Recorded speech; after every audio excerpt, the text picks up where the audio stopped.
All right, Cory, it's time to light that torch and get through these dungeons. In a world of magic and mystery, will you choose fame? Will you choose fortune?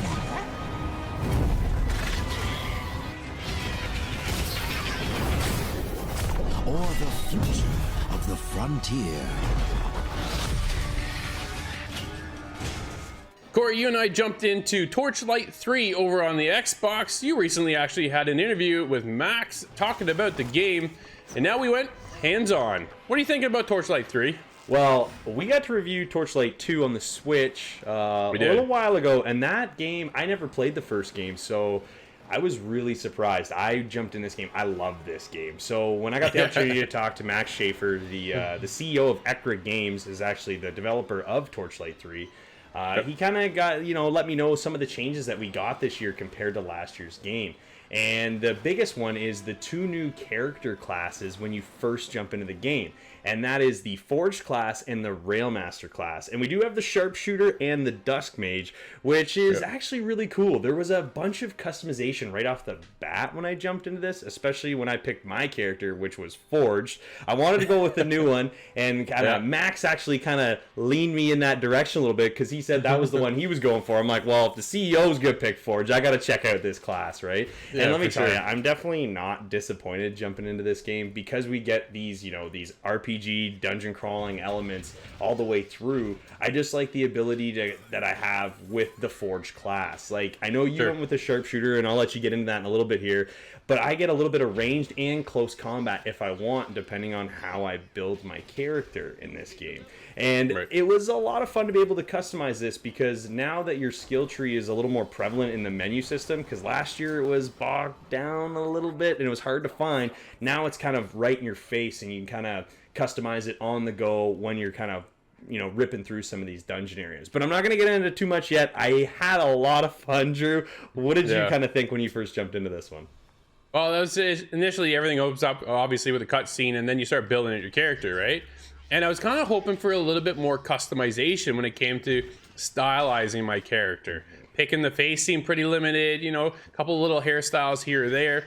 It wasn't, I guess, as much detailed when it comes to some of the other games where we go in and customize so much, right? Yeah. A lot of the RPGs, when you get into an RPG similar to this, you could be there for half an hour just customizing your character. Where I was kind of done in like a good 5 minutes. So, I was all set. Got my class, I got my Sharpshooter, I got my relic, and then I got my pet to go along with me. So, to get in, I thought it was relatively easy. I was hooked, dude. The minute I started, I was in though. Like, okay, my character's done, which was, I was kind of hoping for more, but to go out and then start just laying down all these goblins and things like that and shooting from a distance that's my style, right? I'm either a stealth character or I kind of tend to sometimes sit back a little bit and then shoot and kind of take over there. And then I went with the frost setup for my character too. So I'm freezing characters, right? And then I'm shooting them. So they're not even moving, more or less, and I'm able to kind of pick them off and stuff. It was cool. I thought the shooting mechanic it has the assist, right? You can feel that assist lock on for this type of character. For me anyways, I thought it was really family friendly in a sense and just easy to get into. And then from there, I was leveling up my character because it was just nonstop. Go, go, go. It was so cool to get into.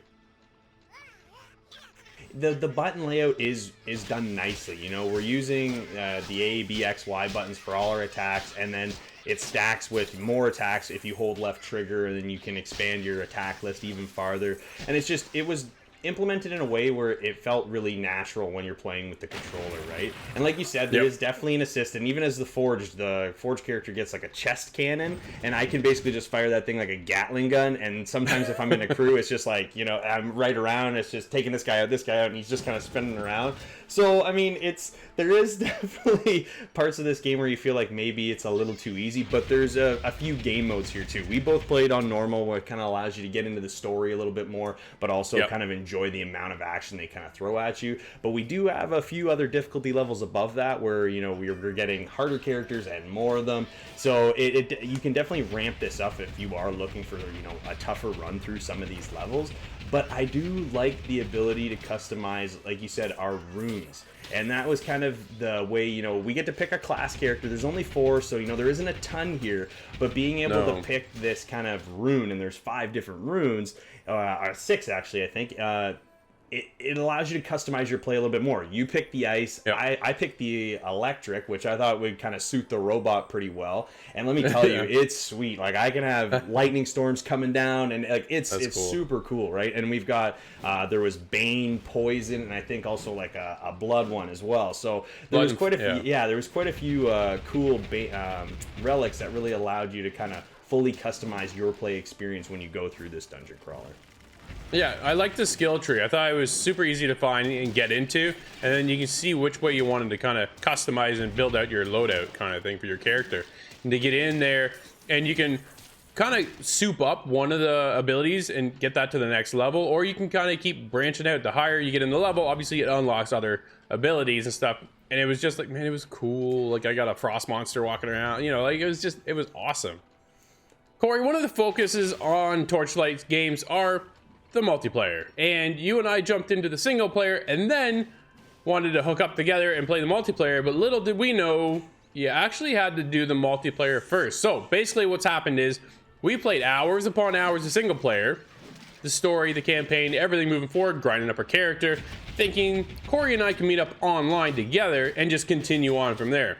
Turns out that's not the case. You actually have to go to multiplayer, select multiplayer, and start from scratch. I mean, make your character all over again, pick your relics, pick your I picked the owl, so you pick your animal, and then you start the whole campaign over again.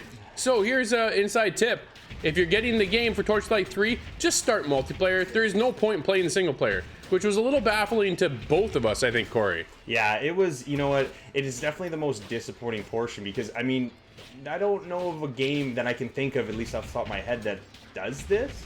Like, because to me it just makes sense. Like, this is a grind style game where I'm going to be playing as maybe 1 or 2 characters at the most, really, to start, and I'm just going to grind through the levels and get my abilities up and keep going.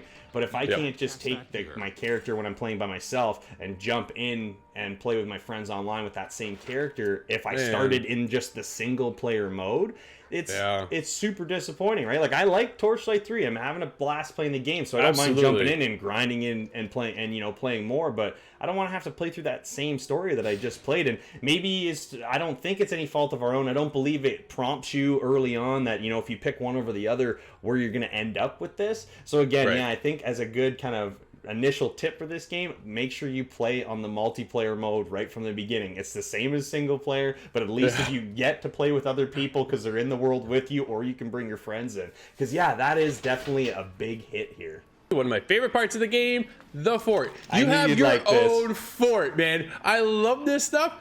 So you know what I did? I jumped into my fort and I completely wiped the thing clean and started from scratch and building my own. It was so cool.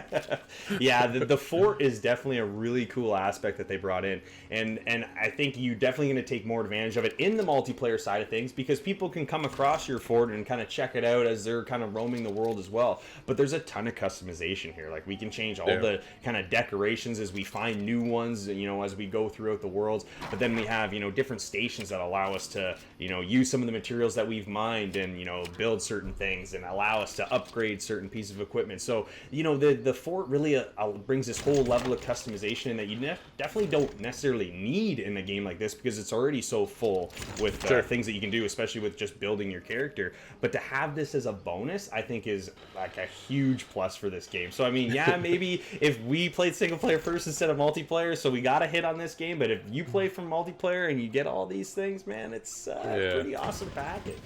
No, absolutely. Cory, I think we've lit up that torch pretty well with this one. Torchlight 3 for me has kind of got a bit of a mixed reaction with the multiplayer. The game is an absolute blast. The single player is cool. The game mechanic behind it all is awesome. The fort is a wicked mechanic. I absolutely love it. I loved everything about this game, and I was going in high, and then until you and I couldn't really meet up the way we wanted to, really took things down a notch. And unfortunately, man, that was just a big swing and a miss when it came to the multiplayer. I want to take my single player character that I've created, grind it with, and then bring it over and meet you up over in the online component of it, and it's a whole different thing. You got to start all over again. Yeah. And when you spend hours grinding out your single player, the last thing you want to do is do it all over again from scratch. So for me, that puts me down at an 8. Oh, all right, you know what? I'm just a little bit higher than you here. And again, I think our biggest issue here was the fact that we both jumped into the single player and then realized we couldn't take that character over to multiplayer. And that is a huge hit. We should be able to transfer characters back and forth so I can hop on and play with my friends and help them grind through the early levels because I got a maxed out character. You know what I mean? Like, I want to be able to do that at some point. And unfortunately, that was a big hit here. But for me, it doesn't detract for how much fun I had playing Torchlight 3. I love the fact that I got to play as one of the new classes is a forge class. I think it's super awesome. My robot has tank tracks for feet now. So I'm just saying, like, I'm having a blast playing this game. And yeah, you know what? Now that I know, I'm going to hop over to the multiplayer and start grinding away now before I get too deep into this game. But at the same time, I think there's just too many fun elements to this game. It's a ton of fun to jump into. It's easy. You know, I think for anybody, you know, level of gamer as they go through, expert to beginner, all that, I think this game's got it all. I'm there with an 8.5. Nice.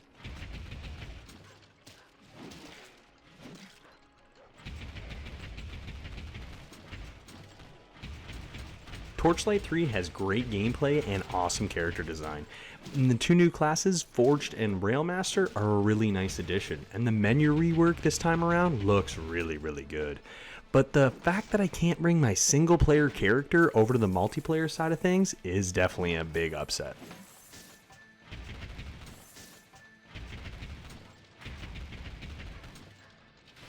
You're close to dying.